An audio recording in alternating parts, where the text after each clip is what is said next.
This is the Hidden Killers Podcast with Tony Bruschi and continuing coverage of the case against Bryan Kohberger. It was 2:52 in the morning when Kaylee Gonzalez sent a text to her ex-boyfriend, Jack. It was just a simple message. One, girlfriends send boyfriends all the time, nothing dramatic. Kind of thing anyone might send after a night out. Low stakes, maybe trying to reconnect, maybe checking in. She probably didn't think twice about it, and that's what makes it so gutting. Because that text, that was her last. Within minutes, someone would allegedly break into the off-campus home she shared with her best friend and two others. And by the time the sun came up, 4 students were dead. That detail, a time-stamped final message, is one of the many pieces of a timeline that Dateline NBC has now filled in with fresh, hard evidence. What we've seen as parts of this case trickle out before, probable cause affidavits, press briefings, TikTok theories, but this one kind of got our attention. A little bit different. This is Dateline laying it all out. And, like before things go to trial, you wait for it to be laid out in court. I kind of have been making the joke, first you hear it on Dateline, then it gets into court. How are they getting access to things? I don't know, and I'm not asking. Okay. Just going, this is interesting. But you don't reveal your sources, so I have no idea. Maybe they'll reveal that in the episode. Hey, I'm not opposed. I'm just curious. How are you getting a hold of things that prosecutions, should have and nobody else? Leaks happen, but I don't know if that's how this happened. I have no idea. But they got it. And if you're watching this on the 9th of May 2025, you're going to want to make an appointment for Dateline tonight. In fact, we are. My girlfriend and me, she even said, how about we just stay in that night and we'll make some popcorn and we'll watch it. So, well, I suggested a watch party too. We should all do it together. The watch party together. I'll get you on the a Zoom. On a Zoom or on the FaceTime or on the internets somehow. And this is going to be interesting. I'm going to go into the rest of the story here. But we're going to play the trailer for you as well here in just a little bit so you can hear Keith talking about what they're digging up. And yeah, it's kind of shocking. Surveillance footage, digital forensics, and expert analysis. It's like a puzzle that was snapping into place. And what we are left with is a story that's chilling, not just because of what happened that night, but because of what allegedly happened leading up to it. So let's start with what we know. What prosecutors say is the visual smoking gun, the car. Now, we've known for a while that investigators were looking for a white Hyundai Elantra. That detail came out early, and people zeroed in on it hard. But the footage that Dateline has, footage most of us have never seen before, takes that from theory to something much closer to reality. And we'll play it for you here in just a minute. What we see is a white sedan matching the make and the model, doing something very specific. It doesn't just pass by the King Road house once, it circles. Oh, no. It loops. Oh, no. And it comes back. Again and again. Like Stalker. Like a shark in the water. And then about 13 minutes after this, the car speeds off. It's not grainy security cam nonsense either. This actually is high enough quality that we can, even as a casual viewer, make out the body shape of the vehicle. It's in high def. The timestamps match the known window of the murders. Investigators say this footage comes from Ridge Road, not far from the crime scene. And when you lay that over the digital timeline of the victim's last movements and critically, the movement of Bryan Kohberger's phone, it tells a story that is hard to ignore. Let's talk about that phone, because it didn't just ping near the crime scene the night of the murders. According to an FBI cell phone analyst featured on the special, Kohberger's phone connected to towers covering the King Road neighborhood 23 times. Oh, God. Really? Yeah, in the 4 months leading up to the killings. And here's the part that makes people's skin crawl. Every single one of those connections happened after dark. There's no daytime errands being run here, no passing through, just night visits, like you Yeah, but do, he liked to look at the stars, Tony. Come on. specifically on King Road. Well, yeah, maybe it had a Right good there. view. Maybe it was facing north and he was into the northern lights like I am. That's Right? totally what that is. That's exactly what it is. Uh-huh. Tell you what, his alibis, well, the looking at the stars, that's gone now. I mean, Yeah, it was cloudy that night. Wasn't even let in to begin with because it was cloudy and because it's not an alibi. And now, well, because, well, he's clearly not there. One of those visits happened just 6 days before the murders. Now his defense has argued that he liked to go on drives at night, stargazing, clearing his head. They say the tower pings don't mean that it was at the house, and technically they're right. Cell towers don't put you on the porch, but when you're pinging the same area more than 20 times, all at night over a period of months, and you're later arrested for allegedly murdering the residents of that very home, well, let's just say it's kind of a pattern that makes jurors lean forward. And it's not just the phone and the car, there's the knife, or more specifically, the sheath. At the scene of the murders, police found the tan leather K-bar knife sheath next to Madison Mogen's body. That's not speculation. That's in the official documents. And on that sheath was a snap button. And on that snap button was DNA. And when they ran it, it didn't match anyone in the house, but it did match a familial profile linked to Bryan Kohberger. Investigators ultimately pulled trash from outside Kohberger's parents' house in Pennsylvania and matched that family DNA to the sheath. Here's what Dateline added to the mix. Months before the murders, in March of 2022, Kohberger had allegedly purchased the K-bar knife on Amazon. Same brand, same style, which means, according to prosecutors, that not only did he allegedly leave a part of the weapon behind at the crime scene, he bought the weapon itself along before the crime ever took place. It wasn't a snap decision. The state's timeline is correct. This was planned. And the planning didn't stop at Amazon orders. A Dateline special pulled in experts to talk about how all these pieces, footage of the car circling, phone pings, the DNA on the knife sheath fit together into a procedural or a prosecutorial narrative, not just of guilt, but of intent. It's one thing to say someone showed up and did something awful. It's another to say they watched, prepared, practiced, that they knew the rhythms of the house, that they studied it. One of the most haunting sequences in the Dateline special walks you through that timeline minute by minute. The girls arriving at home from the food truck, the DoorDash to Zaina, the phone calls to Kaylee's ex, and then the quiet, kind of eerie digital silent. No more texts, no more pings from inside the house. And during that same stretch, this is where the white Elantra, allegedly Kohberger's, looping the block again. On the security footage, it's not courtroom drama, it's data, time-stamped, location tagged, video verified material, and it's not the whole case, but it is a big chunk. And to be clear, the defense is still insisting that Kohberger is innocent. They've said there's many other alternates going on here, maybe alternate suspects. They've challenged the reliability of cell phone towers. They almost certainly argue that the white Hyundai Elantra and some overlapping cell tower don't prove anything beyond a reasonable doubt. That is their job. That's the system. From a storytelling perspective, from the point of view of trying to understand what allegedly happened that night, it's hard to ignore how tightly this timeline now fits. He has the car. He bought the knife. His phone was near the house 23 times. He was allegedly there in the exact window of the murders. He drove home. Now there's that surveillance footage that lets us watch the movements in real time.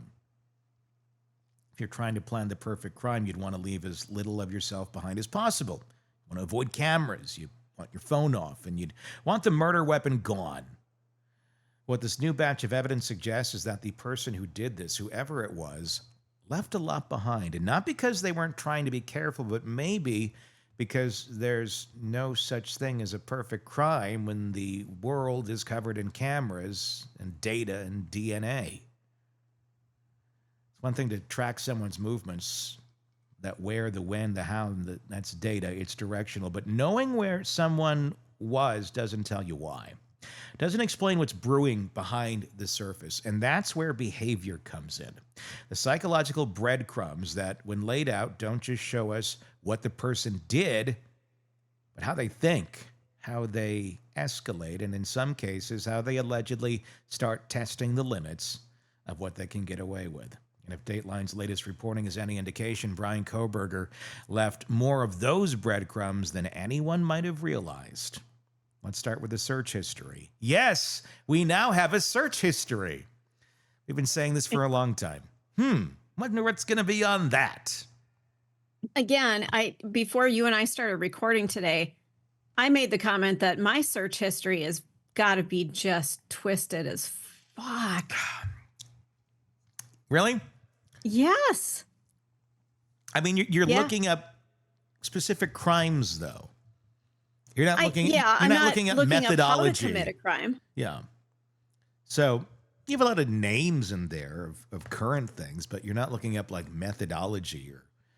Well, things. but like when Lori Daybell was talking about luminol and the bat, I was looking that up and asking Chat GPT, like, if there's no blood on something, would luminol still? I was see. asking questions. Yeah. Okay. So yeah.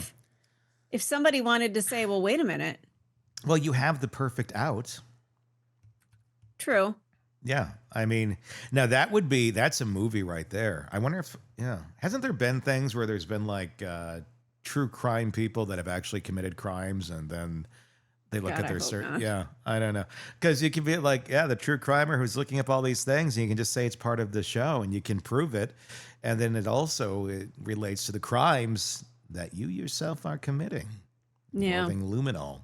Law enforcement, through court filings and confirmed by the Dateline special, obtained access to Kohberger's phone data. What they found wasn't your average search log. We're talking about terms like Ted Bundy. Oh. And not in a research paper on serial killers kind of way either. These searches were allegedly made in the weeks leading up to and following the murders, but it didn't stop with Bundy. Kohberger's search history also included pornographic terms involving people who were unconscious, terms like drugged, passed out, sleeping. Not once, not randomly, but as part of a pattern of activity that disturbed even seasoned investigators. So, as we're learning, it appears, allegedly, Kohberger is into the idea of having sex with people who are not conscious. Did he watch the Cosby Show growing up or something? That was only in a few episodes, and that was only in the DVD extras. I'm just saying, my childhood idol was ruined. Yeah. When we learned what Bill Cosby did. So just, the guy might have an out.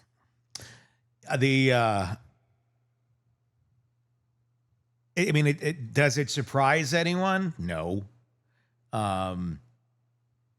There was no, SA going on in the actual, at the crime scene. So that did not take place. But the brutal nature of it, is what really kind of suggests that there was something. And just the targeting of these women. And just what we know about Kohberger, having a lot of issues with women in general. A lot of anger. And he goes after these. No one's suggesting that Googling something is a crime, but when those search terms appear alongside a triple major in criminology, late night drives past a murder scene, a DNA on knife, it doesn't take an FBI profiler to raise an eyebrow. In fact, I had a conversation this morning with Robin Drake about it, that this whole thing is about, we talked about a half hour, and that's a piece that they're going to be out here on our feed today. You might find that rather interesting. Robin, the former head of the counterintelligence behavioral analysis program. So we dive into the behavior quite a bit. And it's fascinating, so check that out. Still, Dateline didn't leave it there. They brought in retired FBI behavioral analysis unit expert Greg Cooper to weigh in. And what he had to say added a level of depth most of us wouldn't have pieced together on our own. Cooper pointed to what he called progressive domination, a term used to describe individuals who don't just commit acts of violence out of impulse, but build up to them. They push boundaries, they test the system, and often before something overtly violent happens, there's a phase of rehearsing, fantasizing, and low-level manipulations, which brings us to something that until recently hadn't been publicly confirmed: the alleged break-in. According to Dateline's report, before the murders ever happened, Kohberger allegedly broke into a female grad student's apartment. She didn't know it was him. In fact, she didn't even know anyone had broken in at first. What she did notice was that things had been moved around, subtly, not stolen, just disturbed. Enough to be noticed, enough to create unease. And when she told her friend, Kohberger, he offered to help, suggesting installing surveillance cameras in her apartment to make her feel safer. No. And let me guess, he's installing them and then he's got access to them. Here's a twist. Dateline confirms that investigators now believe Kohberger himself staged the break-in, that the rearranged belongings were in part a plan to be invited in to gain access to play the role of protector while actually being the cause of the fear. And according to Dateline sources, once those cameras were up, Kohberger allegedly had access to her Wi-Fi network and may have used it to monitor her activity remotely whenever he was nearby. Oh my God. And that kind of setup, a staged break-in followed by an offer to help, isn't just manipulative, it's controlling. It's, according to Greg Cooper, the profiler, exactly the sort of psychological rehearsal that often precedes far more dangerous behavior. It's not about stealing, it's about control, about power, about testing whether someone can be frightened without ever realizing who's pulling the strings. And when you zoom out, when you connect that to the phone pings, the knife, the searches, it starts to look less like a one-time act of violence and more like a pattern that was building long before King Road.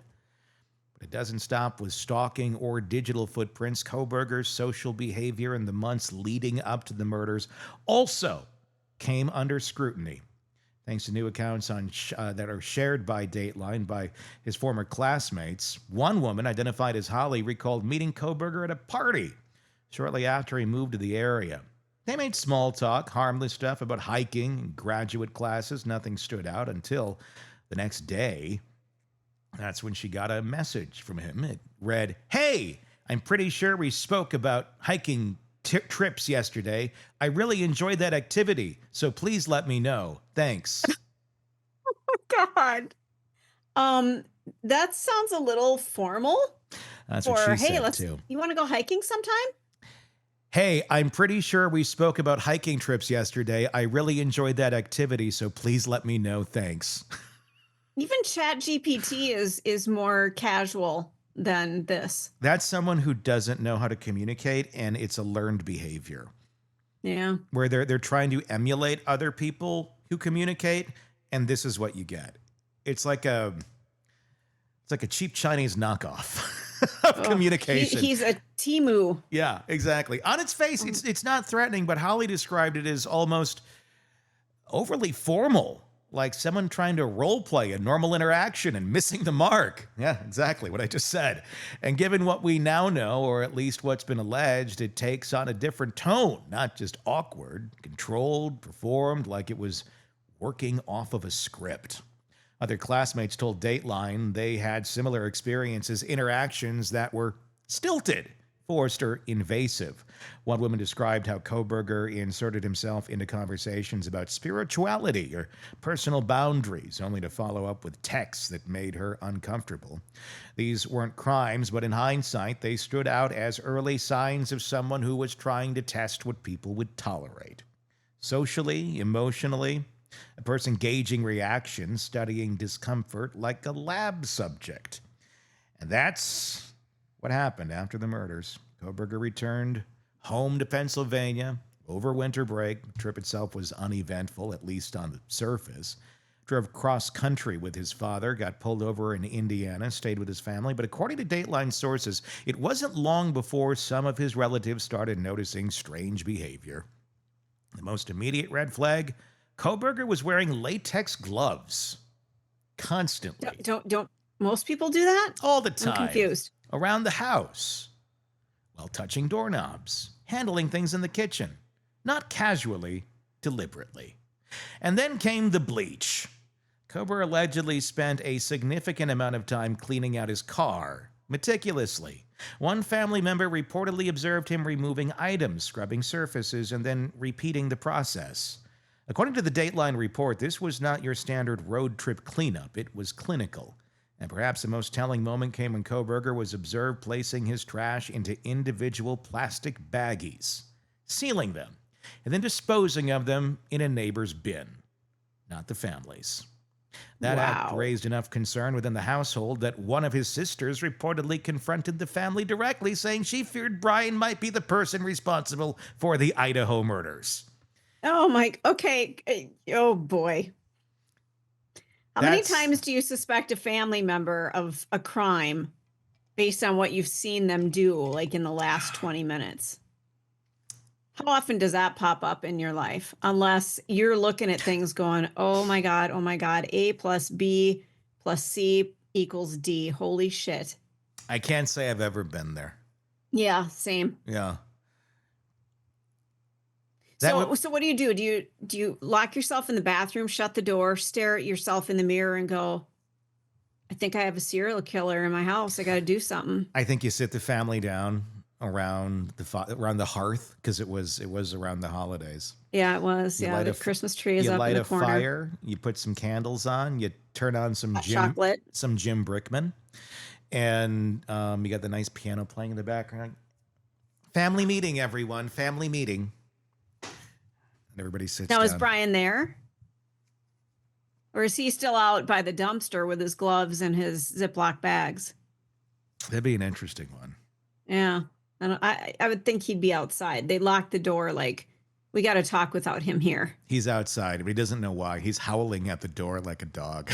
Yeah. And he's pawing. He's just scratching because he thinks it's learned behavior. He thinks it's what you're supposed to do. Right. It's like communication. I really enjoy this activity, scratching at the door.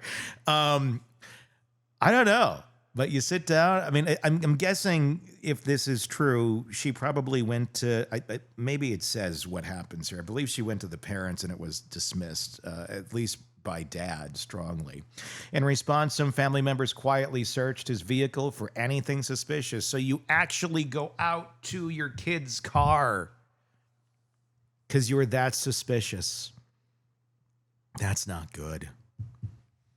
That's why some of them are very likely going to be testifying against him. Wow. They didn't find anything overt, but the concern was real, tangible. And as Dateline noted, just days later, Kohberger was arrested in the early morning hours by a tactical team. But one of the sisters was going, I told you so! When agents arrived at the home, Kohberger was reportedly already awake and still wearing gloves. Kind used to avoid leaving fingerprints or DNA.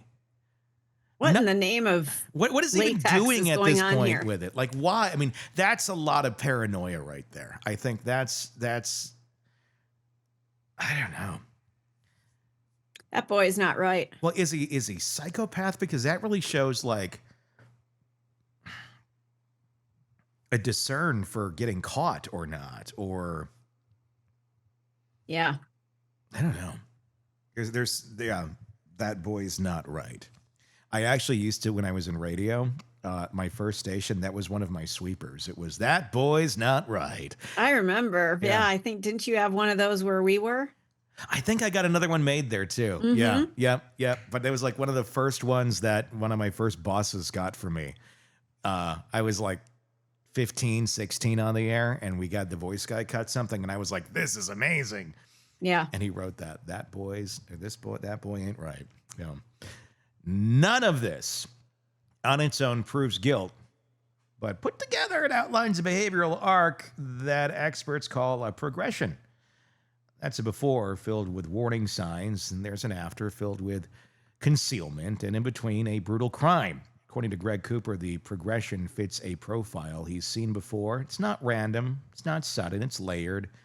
A slow testing of limits, a drive for control that moves from passive observation to active manipulation, and eventually to irreversible action. It's not a story about a single violent night. It's a story about what builds beneath the surface when no one's watching or when someone thinks no one is.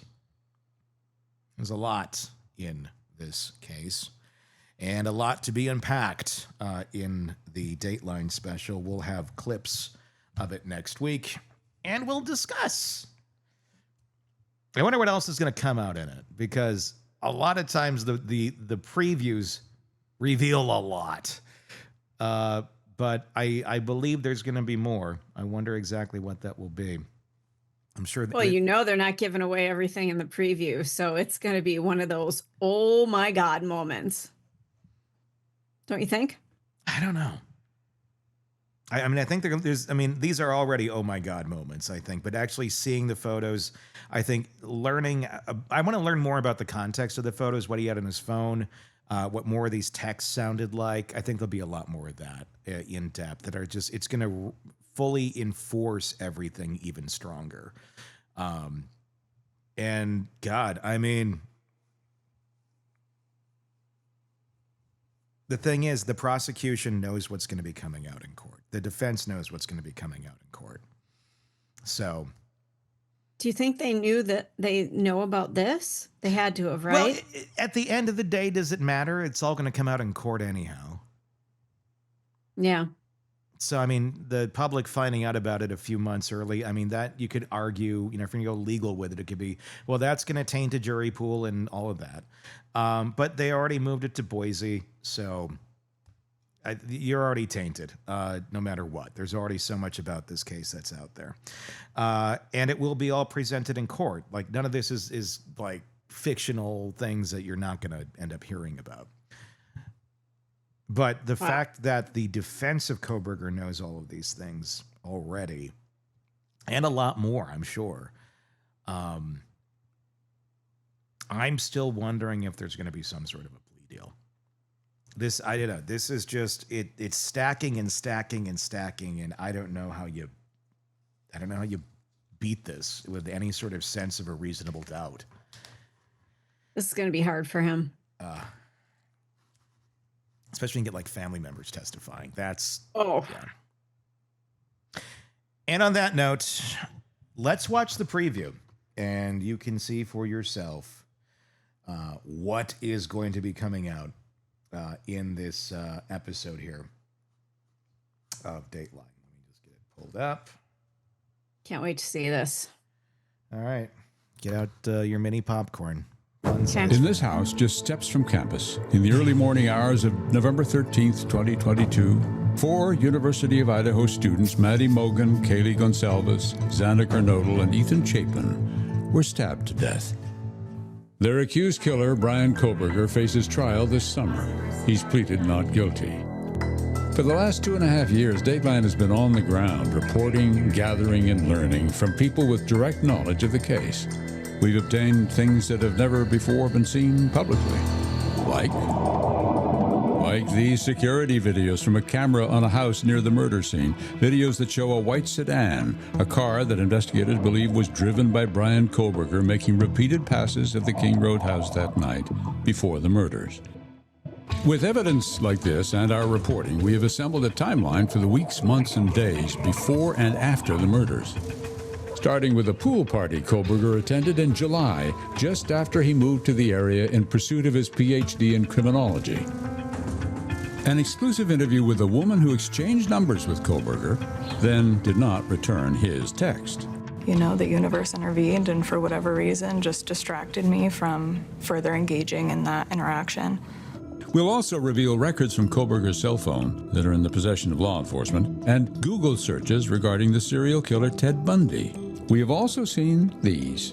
Dozens of photos in Kohberger's cell phone, browsing history, women from Washington State and the University of Idaho, including close friends of the King Road victims. Dateline has also obtained records showing the details of what an FBI cell phone expert has claimed to be in the months before the murders. 23 occasions when Kohberger's phone connected to a cell tower, providing coverage to within 100 meters of the house at 1122 King Road.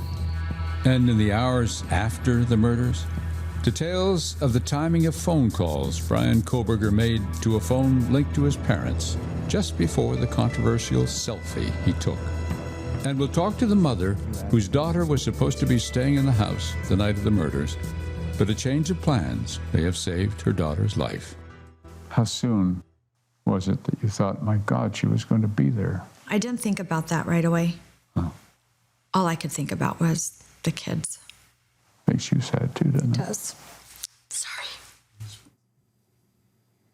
So many damaged families. Angela Nevejas told us that her daughter Ashlyn, Maddie Mogan's best friend, moved away from Idaho and now refuses to come home to visit because of the trauma associated with the murders. She's hoping some of that may change and Ashlyn will start to grieve after Bryan Kohberger's trial. There you go. Dateline tonight. You can see the full 2-hour episode of all of that. What do you think? Wow. Yeah. It's a lot. And if you want to hear a breakdown on what our FBI expert, Robin Dreek, former chief of the Counterintelligence Behavioral Analysis Program, has to think about what we've seen thus far, that will be airing today on our channel, Hidden Killers with Tony Bruschi, or True Crime Today, or the Bryan Kohberger podcast channel as well, where we focus on that case. It's a fascinating one. We talked for about a half hour, and he breaks down his thoughts on what we've seen thus far. So a lot to come in this case, and more questions. A lot more questions. Craving non-stop true crime updates? Press subscribe now and get the latest cases, analysis, and expert commentary delivered straight to your feed. Only from the Hidden Killers podcast and True Crime Today.